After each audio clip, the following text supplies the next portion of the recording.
Tenemos el rol de suministrar al mercado buenos productos, de buena calidad.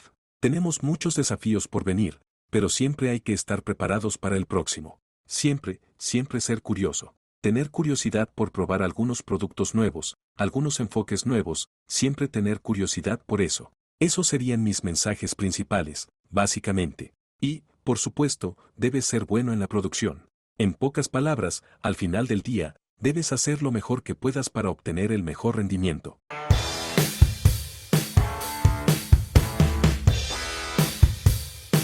Bienvenidos a un episodio más de CerdoCast. En este episodio vamos a hablar sobre resiliencia en cerdos. Y para eso tengo la suerte de presentarles a Joan-François Hicoleau. Joan, buenas tardes, bienvenido. Muchas gracias, Leandro. Muchas gracias. También es un placer estar aquí hoy. Joan-François, no puede ser más francés tu nombre. Si te parece, por términos prácticos, te voy a llamar Jeff y me gustaría que nos cuentes. Siempre pido a los invitados que nos cuenten un poquito su background, qué fue cuál fue su experiencia dentro de la industria porcina y qué es lo que estás haciendo ahora. Sí, bien. Soy Jean-François Hicoleau. Pueden llamarme Jaff. Siempre es más fácil. Soy veterinario de formación. Hace ya algunos años, hace mucho tiempo, fui veterinario practicante en Francia. Me ocupé de animales productores de alimentos y luego pasé 10 años en salud animal. Así que básicamente trabajé mucho en medicamentos, mucho en el campo de los antibióticos. Hice algo de trabajo técnico, algo de exportación desde Francia, algo de marketing estratégico, algo de desarrollo comercial, muchas cosas, básicamente. Y luego pasé 10 años en salud animal, trabajando para una gran empresa con premezclas, minerales y aditivos alimentarios completos también. Y desde hace 3 años trabajo para Biodevas, que es una empresa familiar francesa, y dirijo la unidad de negocio de nutrición animal a nivel mundial. Jeff, siempre que recibo a alguien acá en CerdoCast que tiene más de 20 años de experiencia en el sector, me gusta preguntarles o pedirles que hagan un breve resumen de cómo fue cambiando la industria y cómo fue esa adaptación, ¿no? ¿Cuáles son los principales cambios que viste en los últimos 20 a 30 años? Muchos cambios en 20, 25 años. Muchos cambios. Mirando al pasado, en primer lugar, la genética y el rendimiento no son los mismos. Hemos hecho un gran aumento en genética y en rendimiento, también en nutrición, porque ahora estamos hablando de nutrición de precisión. Los ingredientes también han cambiado en muchas áreas. Ya no trabajamos con ingredientes provenientes de animales. Incluso la harina de pescado es cada vez más difícil de conseguir debido al precio, la calidad, etc. Entonces ese también es un gran cambio en el sentido de los medicamentos. Hoy en día trabajamos mucho menos con antibióticos, pero también en algunos territorios ya no hay antibióticos promotores del crecimiento. También es un gran cambio. Hemos aprendido mucho sobre estos cambios, especialmente sobre la microbiota, la integridad intestinal y también sobre la prevención de enfermedades. La prevención de enfermedades en muchos territorios ya no se ve erosionada por los antibióticos. Solo puedes utilizar antibióticos si tienes casos clínicos. Tuvimos peste porcina africana en todas partes en los últimos 25 años. Estábamos teniendo una enfermedad así en África. La tuvimos en Asia, en Europa y creo que también en América. Entonces un poco está en todas partes. Y esto también está cambiando el mapa de la industria porcina. Entonces esa también es una gran diferencia. Tuvimos muchas crisis a lo largo de los años. Al principio, hace 25 años, me decían que cada 3 años hay una crisis en la industria porcina. Y esa era la situación hace 25 años en Francia. Así que cada 3 años había una crisis, la mayoría de las veces debido a la sobreproducción, y la mayoría de las veces solo por hacer un 2% o un 3% de sobreproducción. Así que ese fue un aumento realmente pequeño de la producción, lo que generó sobreproducción y una disminución del precio de la carne.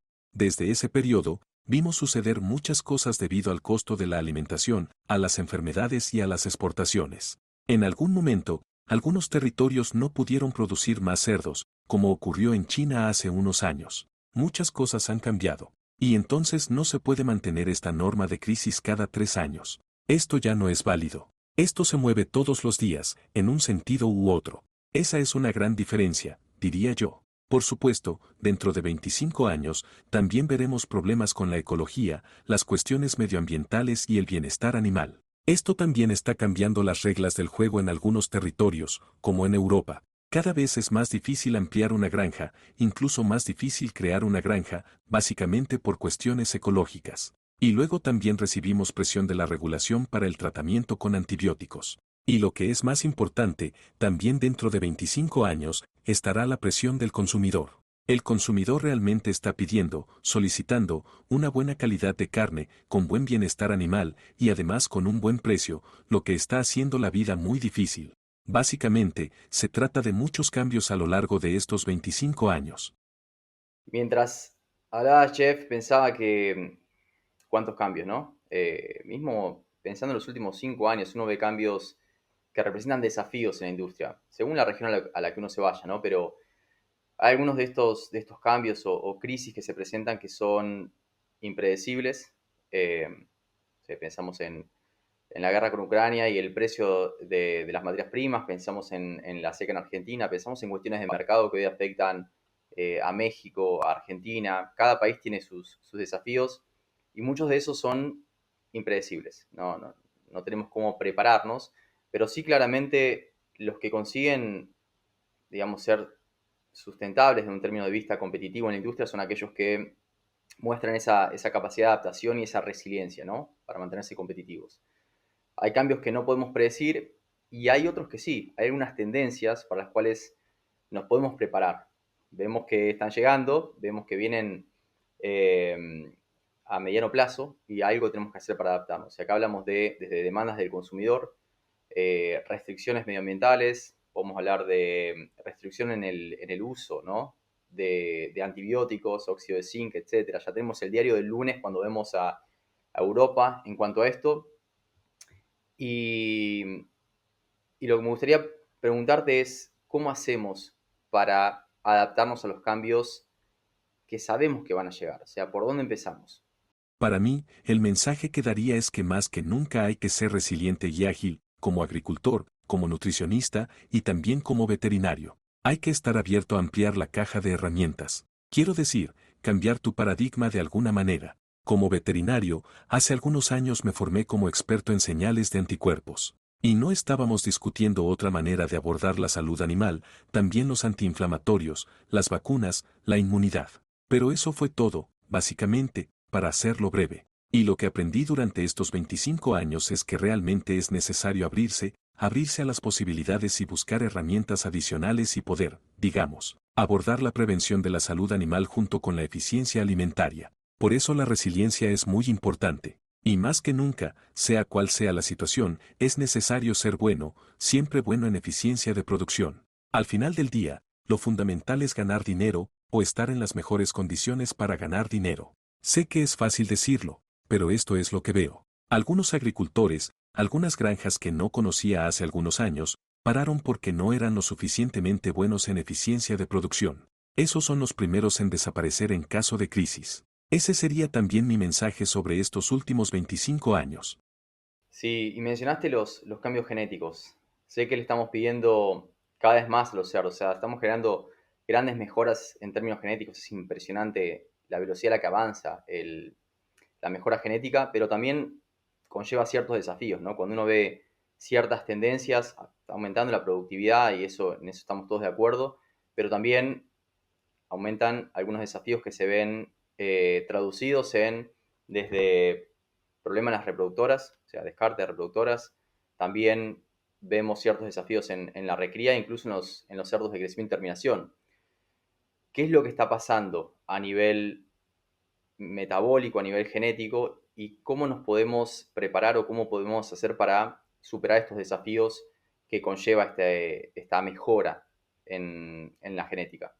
Ese es un buen punto. Básicamente sí, les estamos pidiendo mucho a los animales. Mucho. De nuevo, es otra comparación con los últimos 25 años. Ya sabes, cuando obteníamos lechones con un peso corporal inferior a 1 kilogramo en el momento del parto, la mayor parte del tiempo los expulsábamos. Ahora tiene sentido porque tenemos más lechones, menos peso corporal por lechón al parto, más lechones. Y este también es un buen periodo para invertir, porque cuantos más lechones tenga, más cerdos podrá entregar al mercado. Entonces tiene sentido. Así que esto también está cambiando el juego de alguna manera. ¿Cómo trabajar con eso? Expectativas de producción. Esto también está creando más estrés para los animales, siempre estamos hablando de estrés relacionado con enfermedades, estrés por calor o lo que sea. Pero la producción también es un estrés. ¿Te imaginas, por ejemplo, una cerda que va a parir entre 18 y 20 lechones? Algunos de ellos morirán. Pero de todos modos, es un estrés enorme.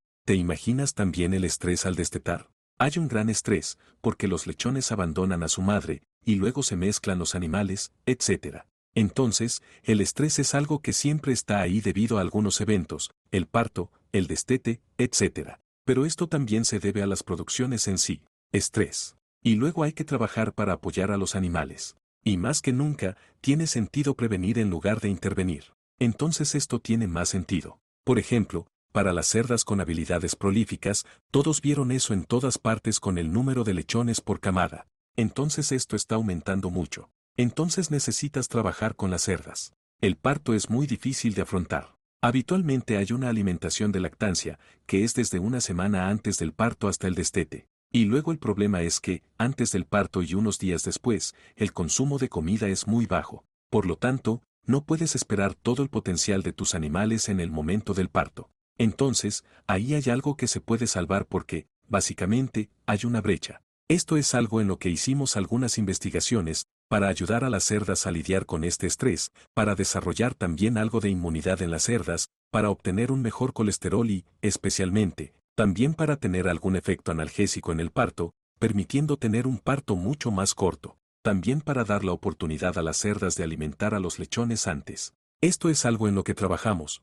por ejemplo. Y ese es un buen ejemplo de resiliencia. Entonces, de alguna manera jugamos con la inmunidad, jugamos con la inflamación y también con la prevención del estrés oxidativo.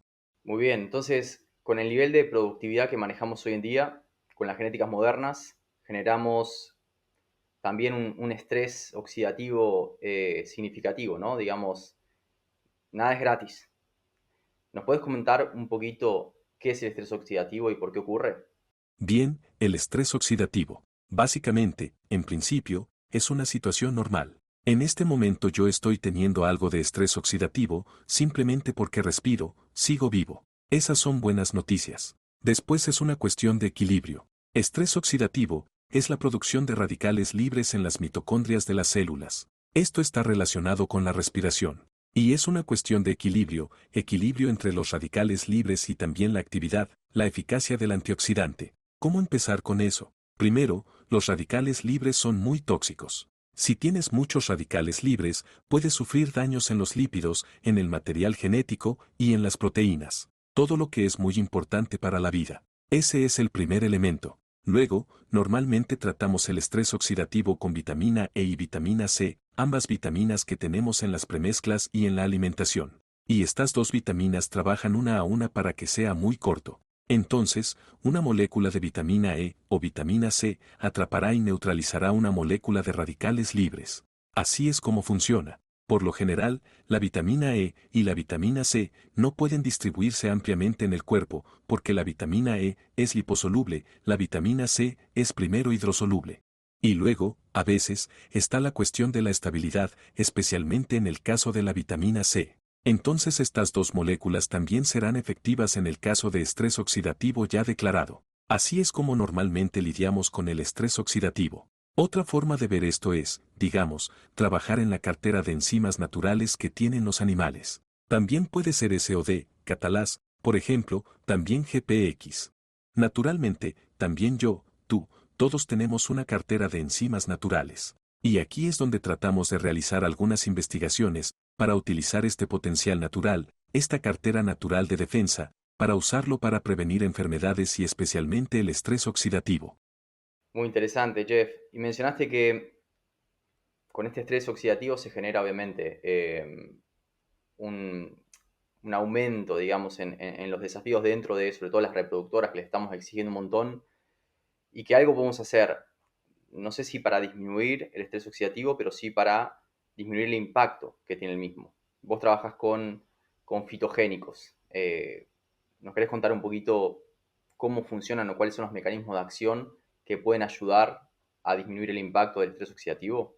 Sí, te contaré una historia corta en 3 pasos, diría yo. Primero, el primer desafío fue diseñar un núcleo de fitogénicos con plantas extraídas, con una mezcla de plantas con efecto sinérgico. El primer elemento fue conseguir un núcleo que pudiera entrar en la célula, porque es allí donde se produce el estrés oxidativo. El primer elemento era abordar esto, el segundo elemento era encontrar un núcleo que pudiera impulsar la expresión de los genes que codifican las enzimas naturales como SOD, GPX, catalasa, por ejemplo. Entonces con un efecto que llamamos efecto epigenético. Eso significa, sobre lo genético. Se presiona a los genes naturales para que se expresen más, para lograr una mayor expresión en el producto final, que son las enzimas. Y entonces una enzima será muy poderosa, tal vez capaz, cada una de ellas, de neutralizar 10.000 moléculas de radicales libres. Y luego la tercera parte fue diseñar una solución que sea capaz de adaptarse a la situación del organismo, porque con el estrés oxidativo, no es solo deshacerse de los radicales libres, es una cuestión de equilibrio. Y también se trata de estar activo en la fase inicial del estrés oxidativo, no al final de la batalla. Entonces, para eso se necesita una tecnología que sea adaptógena, básicamente. Esta es una tecnología que será utilizada por las células, por el cuerpo, dependiendo de las necesidades. Entonces, lo que decimos es que para nosotros, la mejor manera de prevenir el estrés oxidativo será tener un ingrediente, una solución, que sea endógena, capaz de entrar en la célula, epigenética, que impulse la expresión del material genético, y luego adaptógena, dependiendo de las necesidades de las células, solo para terminar con eso. Los radicales libres, eso también es un mediador celular. Entonces este es un mediador entre las células. Sin importar que, es necesario también mantener un pequeño nivel de radicales libres. Ese es el desafío. No demasiado, pero debes conservar algo. Sí, sí, tiene sentido.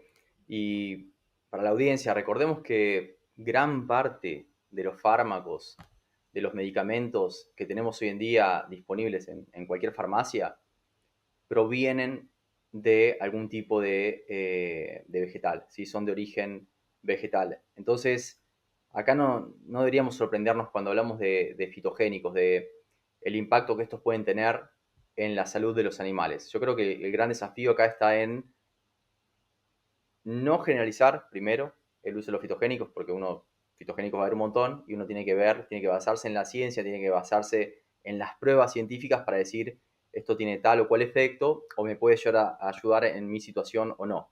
Porque si no, al final de las cuentas, parecería que todos los fitogénicos son iguales y hay muchísima investigación y desarrollo para identificar esos principios activos, aislarlos, combinarlos, dosificarlos para que tengan el efecto que estamos buscando, ¿no? Eso es importante. Y mencionaste que uno de los efectos que puede llegar a tener los fitogénicos es sobre el estrés oxidativo, pero hay muchísimos otros que me gustaría que nos cuentes acá, que le cuentes a la audiencia de qué otra manera pueden llegar a ser utilizados. Sí, efectivamente. Sí, tenemos muchas otras, digamos, indicaciones o interés en utilizar fitogénicos. En esto, digamos primero en el mercado de fitogénicos, tienes razón, esto no es nada nuevo. En los 5 continentes tenemos experiencia con plantas locales y, digamos, recetas locales de tratamiento de la abuela o el abuelo, etc. Así que en todas partes tenemos experiencia, en todas partes. Y existe un gran know-how, especialmente también en América Latina, con los bosques del Amazonas, etc. Muchas cosas aún por descubrir o tal vez por redescubrir, porque estoy seguro de que perdimos algunos conocimientos en el camino. Entonces, en este mercado de fitogénicos, en nutrición animal, es un mercado en crecimiento en todas partes ahora. Hace algunos años, hace 25 años, ese fue realmente el comienzo y solo para la agricultura orgánica. Hace 25 años también usábamos, y seguimos usando, por ejemplo, antibióticos promotores de crecimiento. Ha cambiado mucho porque ahora hacemos tal vez solo el 2% o el 3% de nuestra actividad en agricultura orgánica y el resto se hace en agricultura convencional. Entonces, primer elemento, mercado en crecimiento, puedes encontrar muchas cosas en ese mercado, muchas cosas. Las preguntas, como saben, son muy importantes para obtener un producto con estandarización de producción. Cuando se habla de fitogénicos, en mi opinión, esas son condiciones muy importantes. También es necesario trabajar con una empresa de buena calidad. Y para mí, la verdadera próxima frontera es abordar productos que no estén creando un nuevo mundo de antibióticos. Eso significa que el producto no es biocida. La resistencia a los antibióticos es un gran problema. Como quizás sepan, en 2050 esperamos que 10 millones de personas mueran cada año debido a la resistencia a los antibióticos. Serán personas a las que ya no podremos tratar por infecciones bacterianas. 10 millones, esa será la primera causa de mortalidad en el mundo, antes de los accidentes automovilísticos, antes del cáncer, antes del cólera, antes de muchas grandes enfermedades que conocemos por la historia. Y esto ya está costando mucho dinero también en Estados Unidos, por costos de salud y también en Europa, por lo que ya está costando mucho. Esa es también la razón por la que debemos mejorar el uso de antibióticos en todas partes. Estamos haciendo muchos esfuerzos en todas partes, también en los 5 continentes, eso se está moviendo. Y creo que, como saben, a los animales productores de alimentos les está yendo bastante bien. A los médicos humanos, no siempre, diría yo, pero bueno. Así que debemos esforzarnos en eso. Pero el desafío es no crear un nuevo mundo de antibióticos. Si cambias a productos naturales que tienen actividad biocida, eso significa tener una actividad y eso se puede probar en un laboratorio con una prueba de sensibilidad, que estás creando un nuevo mundo de antibióticos. Mi recomendación es realmente trabajar con otra cosa. Y aquí es donde hicimos investigaciones en Biodevas. Se trata de trabajar para construir un sistema que mejore la resiliencia de los animales sin ser biocida. Por ejemplo, en lechones hicimos investigaciones sobre la diarrea por Escherichia coli, que es realmente un problema infeccioso. Y tenemos un producto capaz de sustituir el óxido de zinc, lo cual también es un gran desafío. Este producto está teniendo muy buenos efectos en los lechones. Pero cuando pruebas la sensibilidad de este producto en el laboratorio, se puede ver que este producto no es biocida directamente sobre Escherichia coli. Para abreviar, no creemos un nuevo mundo de antibióticos. Eso es importante. Muy bien, Jeff. Mencionaste el impacto que puede llegar a tener, uno de los impactos que puede llegar a tener sobre las reproductoras. Y volviendo al inicio de nuestra charla, ¿no? De la resiliencia, pero esta vez no a la resiliencia en cerdos, sino a la resiliencia de la industria. Sabemos que hay algunos cambios que se avecinan a mediano plazo, quizás en algunos lugares más rápido que en otros. Pensamos en el destete y pensamos en el desafío que vamos a tener con la restricción de uso de antibióticos. Ya está ocurriendo en Europa, en muchos lugares de Europa al menos, y esto es un cambio que no va a ser inmediato en Latinoamérica, pero hay que prepararse, lleva tiempo prepararse a esto. Obviamente no es que los fitogénicos o que algún tipo de aditivo va a solucionar todos nuestros problemas. Esto tiene que ver con bioseguridad, tiene que ver con manejo, tiene que ver con flujo de producción, etc. Pero está bueno poner el problema en la agenda, identificarlo y ponerlo en la agenda para ver cómo hacemos para casualmente ser resilientes y llegar preparados a ese momento, ¿sí? Algunos lo van a aprovechar antes, algunos lo van a aprovechar antes de que sea una imposición simplemente para capturar ciertos mercados de exportación. Sabemos que eso permite diversificar el riesgo también, tener los huevos en diferentes canastas, pero me gustaría que nos comentes desde lo que es la investigación que han realizado, qué han visto que puede llegar a ser efectivo en el momento del destete, que sabemos que también hay muchísimo estrés de por medio.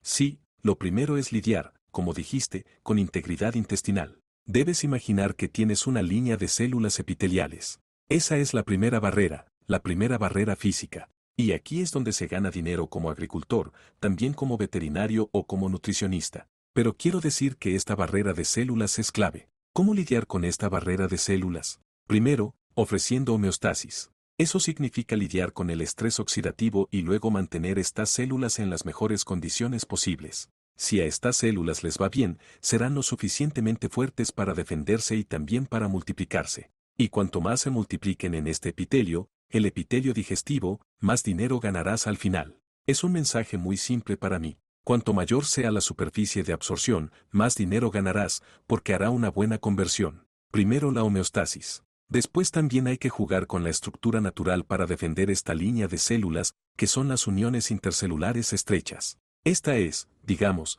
el cemento entre las células. Esto realmente es para cerrar la puerta a cualquier patógeno o parásito que entre y destruya la línea de epitelio. Si esto funciona bien, producirás una buena mucosidad para proteger, digamos, el epitelio. Y luego también obtendrás una interacción positiva con la microbiota. Eso es, para mí, muy importante. Si tus células del epitelio están funcionando bien, son lo suficientemente fuertes, producen buena mucosidad y tienen una buena interacción con la microbiota, entonces están en el buen camino. Después, en caso de ataque, es necesario estar preparado, es necesario tener un plan y es necesario lidiar con la inmunidad innata que se encuentra debajo como epitelio. Entonces, la inmunidad innata ocurre muy rápidamente, pero esto no es específico. Y luego puedes ocuparte de la inmunidad adaptativa, que tarda más en activarse, pero que será específica. Entonces, en el caso de que el plan A no funcione, necesitas tener un plan B para defenderse y estar activo en la inmunidad local.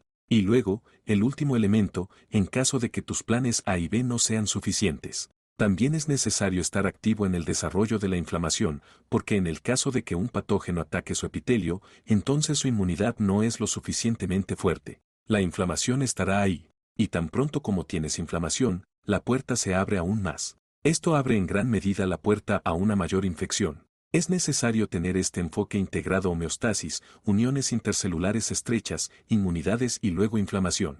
¿Ves? Ese es el plan A, el plan B y el plan C. Tenemos que estar preparados, ¿sí? Y uno cuando piensa en los potenciales ataques, por así decirlo, o los potenciales riesgos que tenemos, pensamos en virus, pensamos en bacterias, pensamos en algunos patógenos, pero también no podemos olvidarnos desde los productos de fermentación de proteína a causa de la mala digestión de proteína al destete. Estamos hablando acá de ácidos grasos volátiles de cadena ramificada, que sabemos que son tóxicos derivados de la fermentación de la proteína, y no podemos olvidarnos de las micotoxinas, ¿no? Que eso, asumimos que el riesgo está siempre ahí, y tenemos que tener un seguro. ¿Pueden los fitogénicos de alguna manera ayudarnos a lidiar o a disminuir el impacto de las toxinas al destete?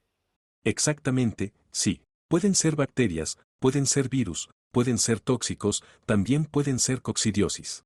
También pueden ser micotoxinas. Y hace unas semanas tuvimos una conferencia en Europa, que es el Foro Mundial de Micotoxinas, e hicimos algunas publicaciones en este congreso. Y el mensaje también fue decir que vamos a lidiar con más micotoxinas, por dos razones. La primera es que aún no conocemos todas las micotoxinas. Y luego, con el cambio climático, obtendremos más micotoxinas y también nuevas micotoxinas. También hay un consenso que dice que existe un efecto sinérgico entre las micotoxinas, incluso si estas micotoxinas están por debajo del valor crítico. Luego hay un claro llamado a una actividad adicional. El primero es la integridad intestinal. El segundo es el efecto sobre el hígado, para prepararlo y poder hacer frente a este ataque tóxico. Y luego también hay un claro llamado a la inmunidad.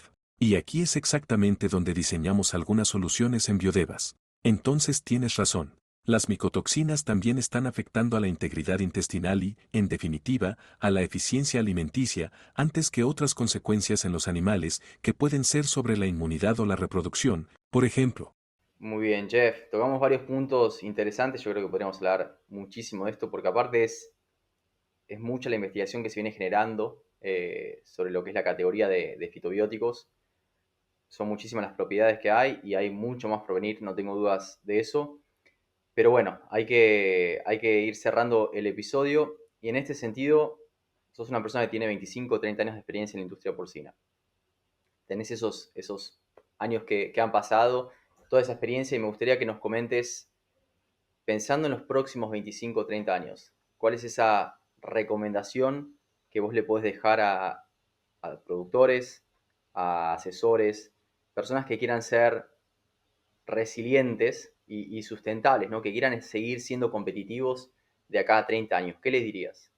Mi primer mensaje será: estén siempre preparados para el próximo desafío. Siempre. Así que mantente abierto. No pierdas tiempo diciendo, no sucederá, y así sucesivamente. Sucederá sin importar que, porque estamos en lo global, es una industria global con un consumidor global. Siempre digo que la gente tiene esa herramienta. Verás, yo tengo dos, pero en todas partes hay gente conectada, viajando, etc. Y nosotros también tenemos un rol. Tenemos el rol de suministrar al mercado buenos productos, de buena calidad.